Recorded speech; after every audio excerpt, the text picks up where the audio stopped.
Hello friends, welcome back to Shashi's world YouTube channel. ಯಾರೆಲ್ಲ ನನ್ನ ಚಾನೆಲನ್ನು ಇನ್ನೂ ಸಬ್ಸ್ಕ್ರೈಬ್ ಮಾಡ್ಕೊಳ್ಳಿಲ್ಲ, ಪ್ಲೀಸ್ ಸಬ್ಸ್ಕ್ರೈಬ್ ಮಾಡ್ಕೊಳ್ಳಿ. ಹಾಗೆಯೇ ಆದಷ್ಟು ವಿಡಿಯೋನ ಶೇರ್ ಮಾಡಿ, ಕಮೆಂಟ್ ಮಾಡಿ, ಲೈಕ್ ಮಾಡಿ. ಇಲ್ಲಿ ನಾನಿವತ್ತು ನಿಮಗೆ ಮಾವಿನಕಾಯಿ ಒಂದು ಸ್ಪೆಷಲ್ ಕ್ಯಾಂಡಿ ರೆಸಿಪಿಯನ್ನು ತೋರಿಸ್ತಾ ಇದ್ದೇನೆ. ಇನ್ನೇನು ಮಾವಿನಕಾಯಿ ಸೀಸನ್ ಮುಗಿಲಿಕ್ಕೆ ಸ್ಟಾರ್ಟ್ ಆಯಿತು. ನಾವು ಇದನ್ನು ಮಾಡಿ ಸ್ಟೋರ್ ಮಾಡಿ ಇಟ್ಕೊಂಡ್ರೆ 1 ವರ್ಷ ಅಲ್ಲ 2 ವರ್ಷ ಕೂಡ ಇದನ್ನು ಯೂಸ್ ಮಾಡ್ಕೊಳ್ಬೋದು. ಆದರೆ ಇದರ ಟೇಸ್ಟಿಗೆ ನೀವು 1 ವರ್ಷದೊಳಗೇ ಖಾಲಿ ಮಾಡಿ ಬಿಡ್ತೀರಾ. ಇಲ್ಲಿ ನಾನು ಸುಮಾರು ಒಂದು 10ಕ್ಕಿಂತ ಜಾಸ್ತಿ ಮಾವಿನಕಾಯಿನ ತಗೊಂಡಿದ್ದೇನೆ. ಮೊದಲಿಗೆ ಇದರ ಸಿಪ್ಪೆಯನ್ನು ತೆಕ್ಕೊಳ್ಬೇಕು. ಸಿಪ್ಪೆ ಕೂಡ ಹಾಕಬಾರ್ದು, ಯಾಕಂತ ಹೇಳಿದರೆ ಸ್ವಲ್ಪ ಕಹಿ ಆಗ್ತದೆ. ಮತ್ತು ನಾವು ಇದನ್ನು ಲಾಂಗ್ ಟೈಮ್ ಸ್ಟೋರ್ ಮಾಡಿ ಇಟ್ಕೊಳ್ಳುವ ಕಾರಣ ಸಿಪ್ಪೆ ಹಾಕದಿದ್ದರೆ ಒಳ್ಳೆಯದು. ಈ ಥರ ಮಾಡಿ ಸ್ಟೋರ್ ಮಾಡಿ ಇಟ್ಕೊಂಡ್ರೆ ನಮಗೆ ಮಾವಿನ ಹಣ್ಣಿನ ಸೀಸನ್ ಮುಗಿದ್ರೂ ಕೂಡ ತೊಂದರೆ ಇಲ್ಲ, ಯಾವಾಗ ಬೇಕಾದ್ರೆ ಆವಾಗ ನಾವು ತಿನ್ಬೋದು. ಹಾಗೆಯೇ ನಾವು ಅಂಗಡಿಯಿಂದ ಸ್ನ್ಯಾಕ್ಸ್ ತಂದು ತಿನ್ನೋದಕ್ಕಿಂತ ಈ ಥರ ನಾವು ಸ್ನ್ಯಾಕ್ಸನ್ನು ಮಾಡಿಟ್ರೆ ಇದು ನಮ್ಮ ಬಾಡಿಗೆ ಹೆಲ್ತಿ ಕೂಡ. ಈಗ ಮಾವಿನಕಾಯಿನ ಸಣ್ಣ ಸಣ್ಣ ಸ್ಲೈಸಾಗಿ ಪೀಸ್ ಮಾಡ್ಕೊಳ್ಬೇಕು. ತುಂಬ ದಪ್ಪದಾಗಿ ಪೀಸ್ ಮಾಡ್ಕೊಳ್ಬೇಡಿ, ಯಾಕಂತ ಹೇಳಿದರೆ ಇದು ಡ್ರೈ ಆಗಬೇಕು, ಒಣಗಲಿಕ್ಕೆ ಲೇಟ್ ಆಗ್ತದೆ. ಹಾಗಾಗಿ ನಾವು ಸ್ವಲ್ಪ ಸಣ್ಣ ಸಣ್ಣ ಪೀಸ್ ಮಾಡಿಕೊಂಡ್ರೆ ಒಳ್ಳೆಯದು.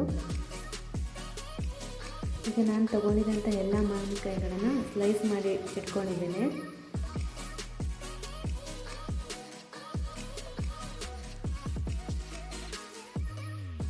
ಸ್ಲೈಸ್ ಮಾಡಿ ಇಟ್ಕೊಂಡ್ಮೇಲೆ ಸ್ವಲ್ಪ ನೀರಲ್ಲಿ ವಾಶ್ ಮಾಡಬೇಕು.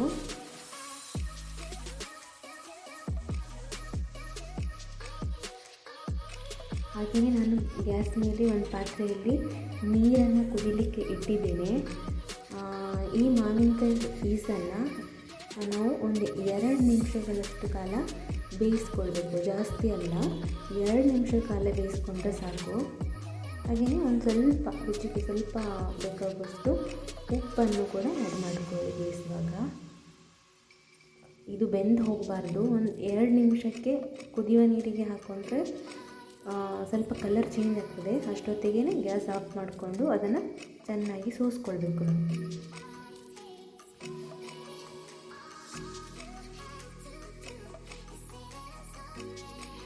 ನಮ್ಮ ಹಳೆಯ ಕಾಲದವರೆಲ್ಲ ಈ ಥರನೇ ರೆಸಿಪಿಗಳನ್ನು ಮಾಡಿ ಸ್ಟೋರ್ ಮಾಡಿ ಇಟ್ಕೊಳ್ತಿದ್ರು. ಹಾಗಾಗಿ ವರ್ಷ ಪೂರ್ತಿ ಅವರು ಮಾವಿನ ಕಾಯಿನ ತಿನ್ನಲಿಕ್ಕಾಗ್ತಿತ್ತು.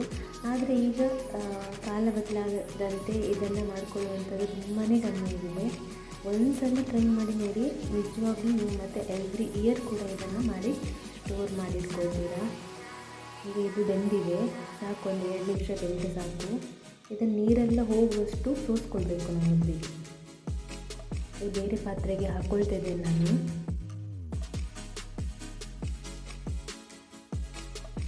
ಈಗ ಇದಕ್ಕೆ ನಾವು ಶುಗರನ್ನು ಆ್ಯಡ್ ಮಾಡ್ಕೊಳ್ಬೇಕು, ಸಕ್ಕರೆಯನ್ನು ಆ್ಯಡ್ ಮಾಡ್ಕೊಳ್ಬೇಕು. ಸಕ್ಕರೆ ಪಾಕ ಬರಿಸಬಾರ್ದು, ಡೈರೆಕ್ಟ್ ನಾವು ಈ ಮಾವಿನಕಾಯಿಯ ಸ್ಲೈಸಿಗೆ ಸಕ್ಕರೆಯನ್ನು ಆ್ಯಡ್ ಮಾಡಿಕೊಳ್ಬೇಕು. ಸಕ್ಕರೆಯನ್ನು ಆ್ಯಡ್ ಮಾಡಿ ಆದಮೇಲೆ ಸರಿಯಾಗಿ ಮಿಕ್ಸ್ ಮಾಡ್ಕೊಂಡ್ಮೇಲೆ ಒಂದು 2 ಅವರ್ಸ್ ಇದನ್ನು ಮುಚ್ಚಿ ಹಾಗೆಯೇ ಸೈಡಲ್ಲಿ ಇಟ್ಕೊಳ್ಬೇಕು. ಆ ಸಕ್ಕರೆ ಅಂಶ ಎಲ್ಲ ನೀರಾಗಿ ಮಾವಿನಕಾಯಿ ಸಕ್ಕರೆಯನ್ನು ಎಳ್ಕೊಳ್ತದೆ. ನೀವು ನೋಡ್ತಾ ಇರ್ಬೋದು, ಈಗಾಗಲೇ ಆ ಸಕ್ಕರೆ ನೀರಾಗಲಿಕ್ಕೆ ಸ್ಟಾರ್ಟ್ ಆಗಿದೆ. ಈ ಥರ ಸರಿಯಾಗಿ ಮಿಕ್ಸ್ ಆಗಬೇಕು ಸಕ್ಕರೆ. ಆ ನಂತರ ನಾವು ಇದನ್ನು ಸಕ್ಕರೆ ಎಳ್ಕೊಂಡಾದಮೇಲೆ ಬಿಸಿಲಿಗೆ ತಂದು ಒಣಗಿಸಬೇಕು.